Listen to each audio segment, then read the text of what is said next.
because you can't get rid of us. Here we are again. We're Nerdazons.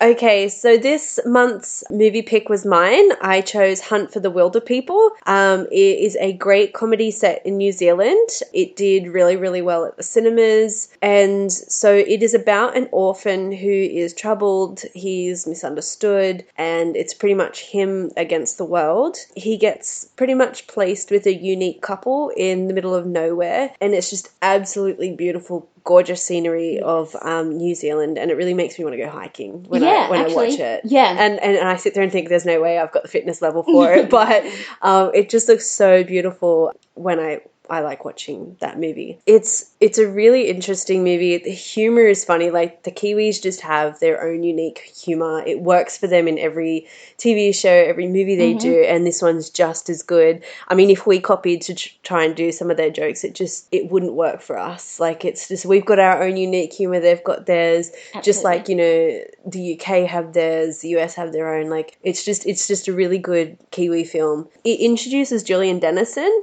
who was recently at Melbourne Comic-Con. Melbourne Supernova. Yeah. And it's so unfair that it's never Sydney. And you know my rant on Sydney Supernova, so I'm not going to get into that. Even Sydney Comic-Con. Like, we just don't get anything in Sydney. And I used to go all the time, and now that they're not. And my husband, Joe Manganello, was at Melbourne, and I couldn't go. It's always Melbourne and Queensland. Like, and I've stopped sort of going to Nova because of that. And it's just frustrating because we end up getting all the has-beens. Or the people who've been, like, every year because they don't have anything else that they're doing. But anyway, that rant is over. So Julian Dennison was touring recently, and I'm very, very disappointed. He also was in Deadpool 2. So if you guys did watch that after, that was our first episode. Mm-hmm. So he was the little boy in that one as well. So he's done really, really well. And he was in the Lynx Australia and the Lynx Kiwi ads. So funny. I love them. Also, the director, he's really, really great reason to watch it. If you've watched any of his films, it's Taika Waititi. He did the newest Thor, Ragnarok. Yes, that was my favourite Thor movie. So, yeah, and it was so funny. Yeah. And, like, he just has a great spin on his movies with that. He does. He does. And he did, he had a really good cameo in that. He was the voice of Korg. Yes, so, I know. Which is the best bit. But you know why he was in there? Because paper beats rock. That's why he was in prison in the Thor movie. I haven't seen it in a while, so... Wait, you know why? You know how he's a rock and he's in Thor? Yes, yeah. I was today years old when I realised that paper beats rock, so that's why he's in prison. He's so good. It was just such a good character. Like, yeah. And I think some of the humour was lost in a few, other countries. But I think us Aussies really, really loved it because we understood it. And it's just, he's just gold in that. And I realised that he is also the minister in Hunt for the Wilder People. Yes, he has his little cameos. That's like one of my favourite scenes. Like, I don't want to say anything because I'm not going to ruin it, but that was a really, really good scene. He also did What We Do in the Shadows. That is another really, really good movie of his that I liked. It's a bit slow, but it's one of those that you got to listen to for the really good jokes. Like, they're good jokes, but you got to listen to it. He's worked a lot with Jermaine Clement from Flight of the Conchords. So if you like him, like, he even did a really, like, he's good in himself. Like, he did this song Shiny in Moana. Like, he's just really good. He's in a movie that I really like, a really good B-grade funny comedy called Tonga Ninja. He was in that, so that could be one we'll watch on another night. What was it? Tonga Ninja. So I want to see that. He was in that as well. And Taika Waititi was also the producer of The Breaker Uppers, which was something we really want to go and see as well. It's not at the movies anymore, though. Yeah, we'll have to wait for that one to come out. But, you know, him in himself is a really good reason to add this movie to your watch list. So now that I have my little rant, what did you think? Well, this was my first time actually seeing this movie. I know, shock horror. But it was cute, it was funny, there was some sad moments, but it wasn't my favourite New Zealand movie / Taika Waititi. I can't pronounce his name. Taika Waititi. Taika Waititi. I'm pretty sure I didn't pronounce it right, but I think I got pretty close. Sorry if you're listening. So yeah, I liked it, but it wasn't my favourite. I'm probably going to get, a bit of backlash for that because I know that there's quite a lot of fans. No, I mean, like, everyone's entitled to their own opinion. Yeah. But, yeah, I really liked the part with the docs and that she was made She's a good actress. She's a great actress. So, I don't know her name. I really do apologize. If you did watch Thor, she was Jeff Goldblum's, like, bodyguard. No way. So, you remember he was sitting there and Yeah. you had the, like, burly woman in the background? That was her. So, No way. she works a lot with him and she's just funny in her own way as well. So she's a really good reason to watch. They're all good reason to watch the movie. That's all I'm going to say. Yeah, I mean, I think I might need to watch it again because I only did watch it once. Maybe even if you watch it with some people. Yeah. Like the atmosphere, like I really believe watching like comedies with people really adds to the atmosphere. Yeah. Sometimes when you watch a movie on your own, it doesn't, like, even though you want to just watch a movie on your own, sometimes you don't, like, for comedies, you don't take it all in. Yeah, no, that's right. I think you're right with that. And I really want to see Boy. That is one of Taika Waititi's movies, I think. What's that one about? I don't think I've heard of that one. It's got that little kid in it, I think. Julian Dennison? I think so. Is it like a new one? No, it's it's a New Zealand movie like this one with him in it. Oh, I'll have to look into that one. That's my suggestion from you today. Yeah. Also, I do apologise. I'm a bit sick, so if I sound a bit nasally, I really do apologise. I think we should have another movie night and we should watch it together. Okay. And we'll test it and see how it goes. Twisting my arm. Yeah, I'm pretty sure I can make you watch it again.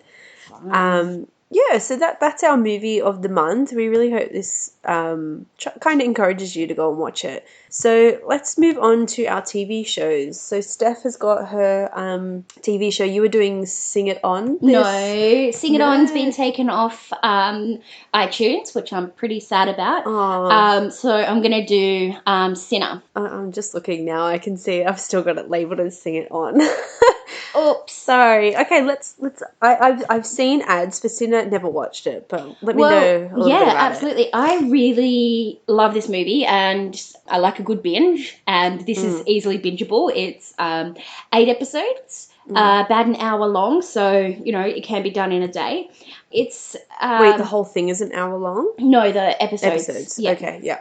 So it's directed and stars Jessica Biel. Mm-hmm. And within the first 5 minutes, I was hooked. So, I mean, it looked interesting on the ad. It'll blow your mind at the end. Okay.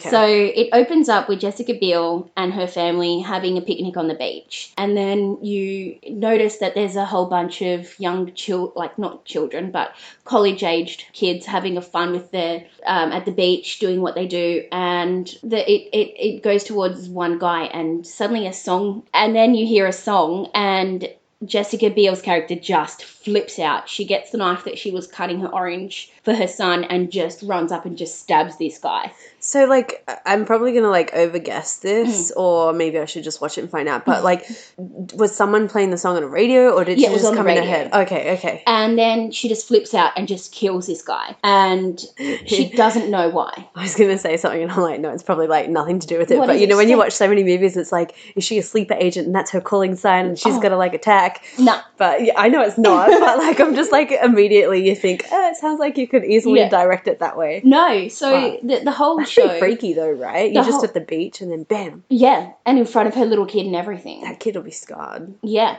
It's not really about who she killed, because you know straight away that she kills this bloke. But it's more about... they showed it on the ads. So they do show it on the ads, yeah. No spoiler there. So what happens is it's all about why she did it and the in-depth of that. And it's got Bill Pullman, who I always get confused for the other Bill, Bill Paxton. R.I.P. Bill Paxton. I don't know. I'll probably know if I see their face. Like, I always get them confused, but this is definitely Bill Pullman. No, yes, Bill Pullman. Bill Pullman. There's too many Bills. And so he's a cop on the show, and he's investigating it. and it also goes into his side of like his dramas going on in life, and Wow. it's really it just is just absolutely fascinating to see what people go through in their lives and stuff like have that. to go back to and work have and- to yeah. And I always find that interesting with like when they do cop TV shows or detective shows or any like crime show. I find it fascinating when they show the detective's side because like it's pretty traumatic what they have to do. And then to have to deal with everything else in life. And I like when they show that because it's got to be a very... It humanizes them. It does. And it's got to be so... It's probably not the word, but so tolling on them. Like, yeah. And so draining. And then it's nice to see how they can just... Why they are the way they are is because that's how they have to handle it. But that sounds pretty good. Yeah, and it's really... Like, I really like this show. And Jessica Biel is awesome in it. But she's good in everything she does. I don't think not Seventh Heaven, I'm sorry. Oh, yeah, I never really watched that. I was going to say, I've never really watched... I know Seventh Heaven, but I never watched it as a kid, but I haven't actually seen anything of her. That's bad. Like, I think I've only really watched her movies. Yeah, and she's always plays, like, a ditzy blonde kind of thing, but this one, there's no laughs. It's all super dramatic, and, yeah. But I've just found out that there is a season 2, which it ends Jessica's story, and so once it ends, it ends. So season 2 is a different story. So is it going to be a bit like Broadchurch? Bill Pullman's still in it in season 2. I've only seen the ads for season 2 so far. And season 2 starts off with a little kid killing his parents. Oh my god. And that's so crazy. I know, and it's still directed by Jessica Biel again, and it's like I said, it's got Bill Pullman. So it sounds like they're gonna aim the whole series around the detective and the cases that he does. Yes. Okay. Yes. Wow, man, the season 2, like I haven't watched Sinner, and it sounds pretty good, but season 2 sounds like it's gonna drag me in. Yeah. So, and from what I've seen, that looks really good. And I like the fact... That'll be really good to analyse. Like, I mean, like, as a detective, to look into why. Like, as you said, Sinner's all about why. Like, why did that kid do... Yes. Now I'm going to watch season 1 just so I can watch season 2. Yep. And that's what I like about it, is because I like to know that the killer is straight away, so I don't have to think about, crap, who's the killer? What's going on again? I'm too confused. So this is why I like this show, that the fact that you do know straight away. Yeah. But it's just amazing, and watch it. It sounds like a really good psychological, drama series to get into. Yeah. But then it makes you freak out and you sit there and think, oh my god, people out there really... I overthink things, so that's where I'm starting to think, let's not think of that. No, that sounds like a really good movie pick, series pick. So I've had a few people tell me that it's really good. And that's why I think you would like it, because you like your Penny Dreadfuls. I do. And creepy things. It does sound like it. I'm really keen for season 2. Like, I think my eyes went like... my eyes bugged out when she told me that, and I'm like, oh, that sounds really good. Yeah, it's really just fascinating to think what goes on people's heads. But anyway, enough about my show. What show have you got? So I tried to stick with the Kiwi theme for this episode. I chose a good comedy series. It's only new. I've been watching it on SBS On Demand, and I think IMDb shows that there are 6 episodes. I was only 4 episodes in, or 3 episodes in. I'm not sure, because I haven't quite got onto it. But the series that I have chosen is called Wellington Paranormal. Have you seen any trailers or anything for that one? So good. As soon as I saw the trailer, I'm like, yep, I'm on it. I've got to watch this. So, by the way, we do watch a lot on SBS On Demand. I should probably just mention to our listeners out there, it's a free sign up. You just need your email address, create a password, and you can, it's free to watch. And on most smart TVs, it's on there. Same with ABC iView. So I know with a lot of these streaming websites and things like that, you might be off put because it's like, oh, you got to sign up to watch, to stream this thing. These two, they're reputable, they're free. Utilize it, and they've got really good options on there. And that I've realised that they've got up to date Brooklyn Nine-Nine. Yes, that's where I watched Orphan it. Black. Yeah. And they've even got Katya and the Katya and Trixie show from RuPaul's Drag Race. Oh, okay, I didn't know that. It's really good. It's a really cute show too. I just watch all my RuPaul and Stan, but I just thought I'd mention that little pointer in there for anyone if you want to watch some of these things that we mentioned. But let's go back to the series. So it follows Sergeant Marker and officers Minogue and O'Leary, who are part of the Wellington Police Department. And and they have formed a special unit to investigate the paranormal phenomena within Wellington. It's so funny. It's the typical like Kiwi humor. You know, so it's a comedy, is it? It's a comedy series. Great. So good. It's the typical humor of like they're just blasé about things. And I got 4 episodes. Like I'm 4 episodes in, and I'm like, this is so funny. It reminds it's like because one of the O'Leary, she's the female police officer. She is actually the police officer that makes a cameo in What We Do in the Shadows. And I thought, no way, she's the police officer in that. And then when I look, yes, this is another work from Taika Waititi. So is it his show? Yes, he's an executive producer on the program. And I thought, no wonder it was so funny. So it's like things that, people will just be like, oh, they're just out on the night having a drink up, but like they look into it and it's like, no, hang on, this isn't just some crazy drink up. This is like, I know, a demon vomiting. It's not alcohol vomit sort of thing. Like, it's just really ridiculous things like that. And it's really, really funny. So each episode they follow on to another thing to investigate. And it's just, all I can say is it's funny. Okay, fine. I just had a look. I'm sorry. I'm just looking at IMDb right now. And it says the creators, it's Jermaine Clement and Taika Waititi. That's what I was saying I said it, that's what I was saying in the first movie when we were talking about the movie. Yeah, those two work a lot together. It's such a good combo. Everything they do, I don't think they've done a bad show yet. But it's only new. Please give it a go. I don't want to give too much away, so that's why I haven't really gone into too much depth about it. But it's a very similar sort of circumstance like Cops. So you know how they follow the cops around and they'll turn to you and they'll talk to you, and they're just, they're really blasé, and to have them turn and talk to you when they're trying to chase all this phenomena is just ridiculous. But that, my pick is very short to talk about today because I don't want to give it away. So I really hope you guys give it a go. Yeah, this sounds awesome. I'm actually looking it up on SBS right now to add to my list. I think you need to watch the trailer. Like, it's pretty good. I'm behind, so I really need to catch up myself. So I'm really keen to finish that one off. I think there is only 6 episodes though. But it all, like, if you watch a lot of that director's stuff, all of the stuff that he does it'll like link in. That's all I can say. So I'm not going to say anything else, but it all links in its own way. They have their own little side jokes from all the other things that they do. So it's really worthwhile checking him out. Awesome. I'm just having a look here, and even the titles are great.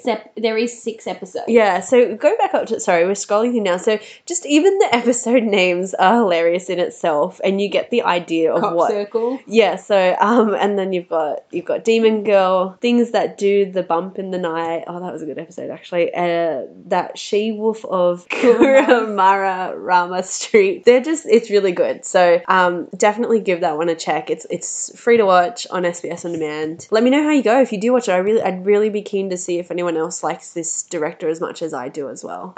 Cool. That's it for my TV show. Awesome. So let's move on to Steph's fun fact. Okay, so with all the drama going on with Australian politics at the moment, I won't get into that. Yeah, we'll keep that to the side. I just thought I'd do some fun facts about the Australian politics. I'll start off with Bob Hawke. He became the Prime Minister only after 2 years in Parliament. He's also the Guinness World Record holder for downing a yard of beer in 11 seconds in 1963. Do you know, I'm pretty sure that fun fact is known around the world. Oh, yeah, no, absolutely. Yeah. Absolutely, but I, thought I'd start off with a funny good one. Yes. I think that's something proud to... No, actually. Yeah, no, proud Australians. We'll have our drink. Okay, Kevin Rudd was actually the first Prime Minister to have a female as his deputy, Julia Gillard. There you go. And the first Prime Minister of Australia was Edmund Barton, who was the second Australian to receive the Grand Cross of St. Michael, also God Calls Me God Award, which is the highest knighthood available in the Empire. Oh, wow. Yes. That's actually pretty good. That's a good achievement. Absolutely, which, I didn't know that. No, neither did I, until I did a bit of research. And also, leading into your Penny Dreadfuls, I thought I would just have a bit of a story about one of our Prime Ministers, Harold Holt, who disappeared while swimming at Cheviot? I don't know how that one's actually pronounced. Cheviot beach near Port Sea, Victoria on the 17th of December 1967. His body was never recovered. So there are a lot of theories going on about that and things. So I personally think sharks. That's what I'm saying. I haven't Jaws. read enough into it to have, like, form my own opinion. I just knew of the story that, yes, there was a Prime Minister that disappeared, but I can't form my own opinion. No, I just... What makes you think it's sharks? Well, his body was never recovered. He fell asleep. What? He drowned. But, he like, drowned in the ocean. But sometimes, like, I don't know, like, what if some sharks don't devour the whole body? Well, then he's at the bottom of the sea. Yeah, but sometimes things will float. What if there's a leg floating around? 41 years on. Yeah, but, like, when it happened. Yeah, well, that's right. Nothing was ever found. Maybe you should look into that for a Penny Dreadful. Maybe I should. I'll look into that further. Yeah, so, and a bit of irony, there's actually a swimming pool named after him. Oh, that's so bad. That's kind of bad in a way. Unless he was, like, I don't know, like, was he an avid swimmer or... I don't think he was. Oh. But yeah, I just thought that was, I just thought that was really hilarious. That's pretty funny. Yeah, so... I'm just looking here as well, that the pool that was named after Harold Holt is set to be named the City of Malvern Olympic Swimming Centre. The name was changed after a sudden death of Malvern's local member and the Prime Minister of Australia, Harold Holt, in December 1967. So I thought, bit of fun facts about Yeah, that's politics. a really good one. And also, this Prime Minister now is actually the 30th Prime Minister of Australia. Yeah, don't get me started. Let's not comment on I just that. got little there's fun facts like about so that. many comments that we can make on that, but we shan't. We shan't and we won't. We shan't.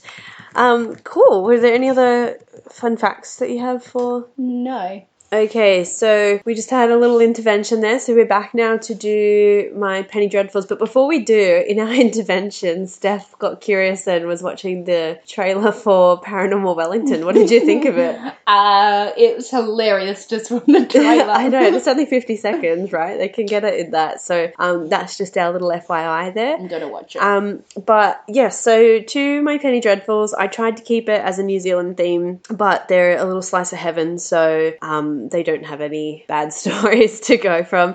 That we know of. So if any of you listeners out there actually know of any really good, noteworthy, like, Penny Dreadfuls for New Zealand, I'd be curious to hear them. I know there's a lot of, natural occurrences that they can't explain on how things have been created just naturally in the earth, but... if there's any good stories, do let me know. Send us an email at nerdazons@outlook.com. So I did try to go as close to the theme as possible, and I went to the next best thing. I went to Australia. You're not allowed to look at my notes, because I don't tell Steph my Aunt Penny Dreadfuls, because she gets very surprised with them. So I want to keep this surprise. This is my favourite part. I chose to do the story of Catherine Knight. So... this is set in Australia, this one. Some of you may already know of her, but I'm going to tell you anyway. So Catherine Mary Knight is the first Australian woman to be imprisoned for life. She was convicted of the murder of her partner, John Charles Thomas Price, in October 2001. Don't read. You've got to hear the story. Okay, don't jump the gun. Steph's got her laptop open and she's trying to read up on the story. So in February 2000, a series of assaults were committed against Price from Knight, leading to the worst of her stabbing him in the chest. Finally, he was sick of it. He kicked her out of the house, and on the 29th... He survived her stabbing... in the chest, yeah. So she was pretty rough. I think there was a few domestics, and then one of them got really bad. Wow. Yeah, I know. Who does that? So she stabbed him in the chest. He got sick of it. He kicked her out of the house on the 29th of February. I'd get sick of it if somebody kept stabbing me. Yeah, yeah. I'm 100% there. But so he... kicked her out. On the 29th of February, he took a restraining order out on her in the attempt to keep her away from both him and his children. That afternoon, Price, he went to work. He told his co-workers that if he did not come to work the next day, it would be because Knight had killed him. So he already had fears anyway. It's you don't just drop that bombshell. And what makes it even freakier, his co-workers, not freakier, but it's good to know that his co-workers were there and listened. So they even knew how serious it was, because instead of just having a little giggle and a laugh, thinking, oh yeah, it can't be that bad, they actually pleaded with him not to go home. But he told him. He ended up saying to them he has to because he fears for his that she would kill his children if he didn't. So wow. So it was a pretty serious situation they were already in. So when he arrived home that night, he found that Knight was there. She wasn't on her own, but she had sent the children away for sleepovers at a friend's house that night, so the kids weren't there. He spent the That's one good thing of exactly, yeah. But I mean, do you really want to be alone with a woman like that? Yeah. So he actually spent the night with his neighbours before he went back home. He went to bed at 11. Knight later came back to Price's house while he was sleeping, and she sat and watched TV for a few minutes before having a shower. Then she went and woke him up.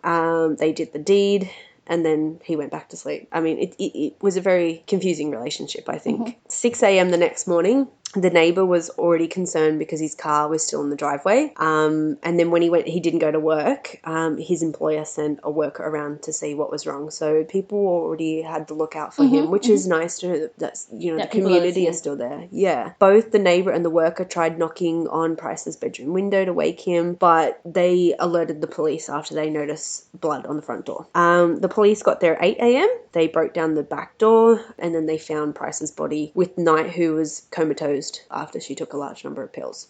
Now, she had stabbed Price with a butcher's knife while he was sleeping. This is really cool, actually. Amazing how smart some people are. Just on the blood evidence alone, this is how they worked out how the night had played. He awoke, tried to turn the light on before attempting to escape while Knight chased him through the house. He actually managed to open the front door, get outside, but he either stumbled back inside or was dragged back into the hallway where he finally bled out. So just on a blood pattern through the house, they can kind of lay out how the events worked. That's really fascinating. Yeah, I thought that was a really fascinating point, like that they can tell kind of how it played out. Later, Knight went into Aberdeen and withdrew $1,000 from his ATM account. So, it's like, kill him, let's go rob him. That's the next step. But then his autopsy actually revealed that he'd been stabbed 37 times in both the front and the back of his body. It's a lot. And to have to sit there with that pain and bleed out. Hopefully he just slipped and I don't know, the adrenaline or something, and he didn't feel it, because that would be very painful. And a lot of those wounds, those knife wounds, actually exited into vital organs. So she got pretty deep with those stab wounds. Now, the next part is what makes this woman very famous. All I'm going to say, because it is incredibly graphic, I was telling Nat, Steph, I'm so sorry I keep calling you Nat. I'm the worst friend ever. Except for to whoever Nat is. No, I'm joking. That's really bad. I'm sorry, Steph. I forgive you this once. Do it again. That's over. It. We're no longer friends. Let's go back to what we were saying. So I was telling Steph that she is actually famously known as a cannibal. What? Yeah. So the what happened after she killed him is incredibly graphic. I've decided I'm not going to talk about it. I know it's really bad. I did try to tell someone about it, and it was quite squeamish for me to say. So I thought, no, I know there's a lot of sensitive listeners out there. So I do highly. Can you give us a taste? I've only got really one sentence that I'm going to tell you in very, very short, because it's incredibly gory. If you want to read up on it, go to Wikipedia, because they've actually got the details of the full steps of what she did before this last process that I'm going to tell you. So she did a lot in between, and I'm going to tell you what happened. So in very, very short detail, she had the intention of serving the meal to his kids. Yeah. Oh my God. Yeah, it's even more graphic before that. I'm going to go look this up now. I'm going to just tell you one other little detail. Please. On the dinner table, she actually had, notes of, nameplates of the kids next to each meal. Pretty messed up. If you do want to know the full detail of what she did do. Can I ask something? This wasn't her first time of being a cannibal, obviously. It's a conflicting thing, because if you do need to read the details. So I guess there's one little thing I can also tell you. Yes, please. I'll squeeze whatever I can out of it. There was a random meal found just thrown into the backyard. They believe that she had attempted to eat it and couldn't and threw it out. So I think this was her first attempt, but it's how the police found the room, the gory picture that you read of how where everything was, where he was, what was in the kitchen, what was on the table, what was in the backyard. Was he left like as a full body, or was he not left as a full? Like when the police found him at 8 a.m. When the police found him, it's graphic. I don't think I should say it. Like, okay, so it wasn't a full body of him. Okay, he was found in a particular position. So I mean, I would love to tell you the story, but I do highly think, like I'll tell you after. But like I do think, it's graphic, it's gory. I think, I've given you a little homework for the month. Yes. Go and have a read up on it. Let me know what you think, because it's a really interesting case. Maybe we might upload the link to it on our page. Yeah. I think after we upload the episode, we'll put. I read through a few different pages. Wikipedia is pretty good in detail. If you want to have a quick look through there. But even through the trial, so I'll go through it really quickly. When the trial commenced, Justice Barry O'Keefe offered the 60 jury prospects the option of being excused due to the nature of the photographic evidence. 5 of them actually accepted.